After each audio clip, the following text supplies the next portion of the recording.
Ini saya nak explain berkaitan dengan dative covalent bond. So, untuk formation H2O+, dia datang daripada H2O dan juga H+. So, first sekali kita draw dulu covalent bond untuk H2O. So, untuk draw covalent bond, step yang pertama yang kita kena follow, mesti kita kena kira number of valence electron. Okay, contoh untuk H2O. So, hidrogen ada, dua hidrogen ada 2 valence electron, oksigen ada 6. So, total ada 8 elektron. So, sekarang oksigen akan jadi center. So, hidrogen. So, kita dah tolak 4. Balance lagi 4, kita letak dekat center. So, struktur air begini. Okey, H+ pula. Apa yang dimasukkan dengan H+? Samalah. Hidrogen, dia mempunyai proton number dia 1. So, maksudnya orbital 1s dia ni sepatutnya ada 1 elektron. Tapi, apabila dia membentuk H+, bermaksud orbital 1s dia ni kosong. Jadi apa yang berlaku? Water akan donatekan kedua-dua elektronnya kepada H+ untuk dia buat covalent bond. So kita akan tulis sebagai, okey, yang ni OH. Okey, lone pair ni tak kacau.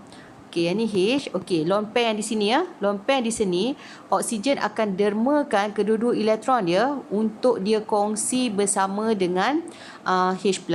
So, bracket letak H+. Arrow kita daripada penderma kepada yang penerima. So, inilah kita punya dative bond. So, apa beza dative bond dengan covalent bond? Kalau covalent bond, contohnya saya nak buat untuk Cl2. Kalau covalent, klorin ada 7 electrovalent. So, klorin ada 7. Okey, klorin ni ada 7 electrovalent. Lagi satu klorin ni pun ada 7 electrovalent.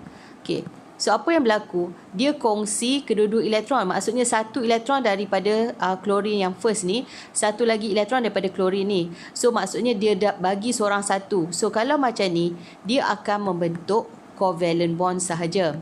Kalau dative bond, bermaksud oksigen ni dia bagi kedua-dua elektron untuk dia kongsikan dengan H+. H+ tak bagi apa-apa. So, kalau macam satu saja elemen yang bagi kedua-dua elektron, so itu kita panggil sebagai dative bond. Okey, contoh yang kedua, AlCl3 dan juga Cl-. Okey, so kita nak draw dulu covalent bond untuk AlCl3. AlCl3. Nak draw covalent bond untuk AlCl3, calculate dulu total number of valence electron. Aluminium ada 3 valence, 3 klorin, 7 kali 3, 21. Total kita ada 24 elektron. So, aluminium akan jadi center. So, aluminium. Letak 3 klorin. So, 1, 2, 3. Okay. So, now, tolak dah 6. So, tolak 6, balance lagi 18. 18 distribute dekat terminal. So, 2, 4, 6, 8, 10, 10. Okey, 12, 14, 16, 18. So, habis 18 elektron. Okey. Manakala Cl-.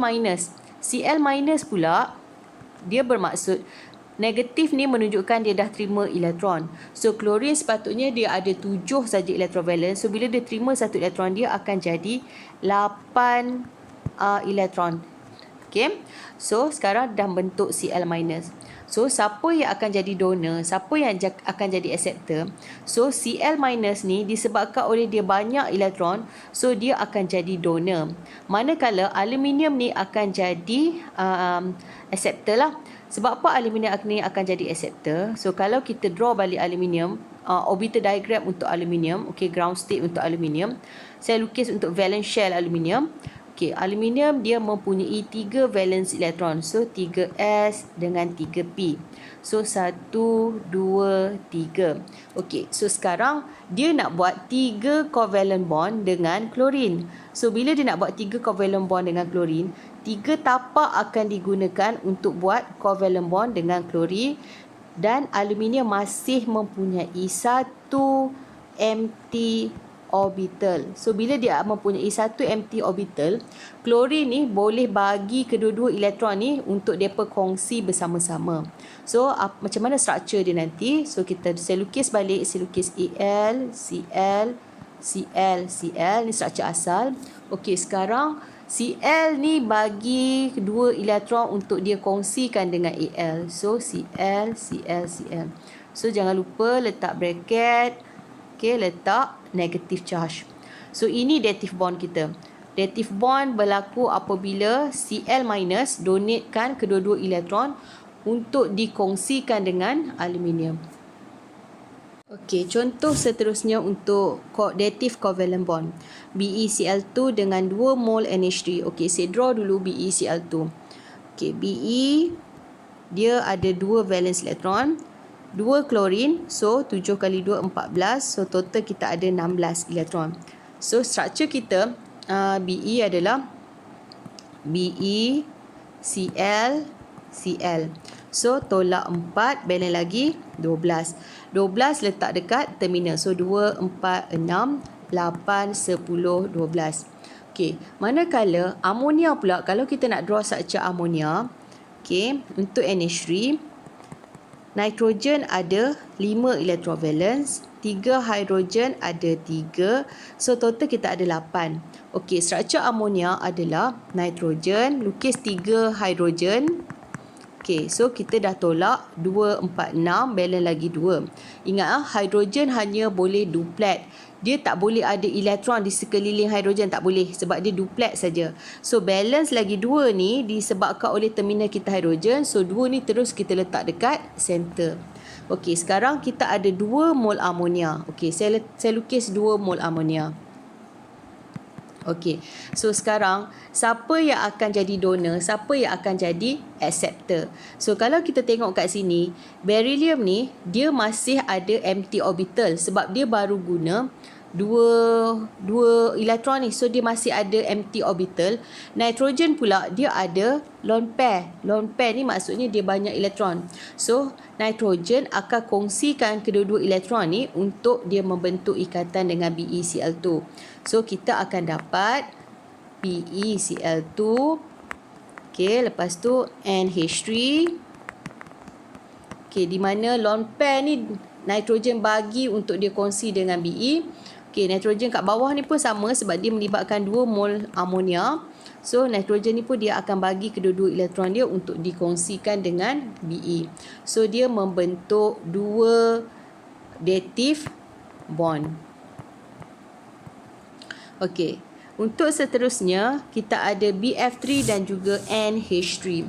Saya lukis dulu struktur BF3. So BF3, boron ada 3 elektron valence, 3 fluorin, 7 kali 3 21, total ada 24.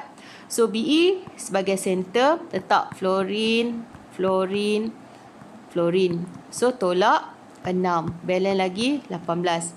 18 letak dekat terminal. So 2, 4, 6, 8, 10, 12, 14, 16, 18. Habis.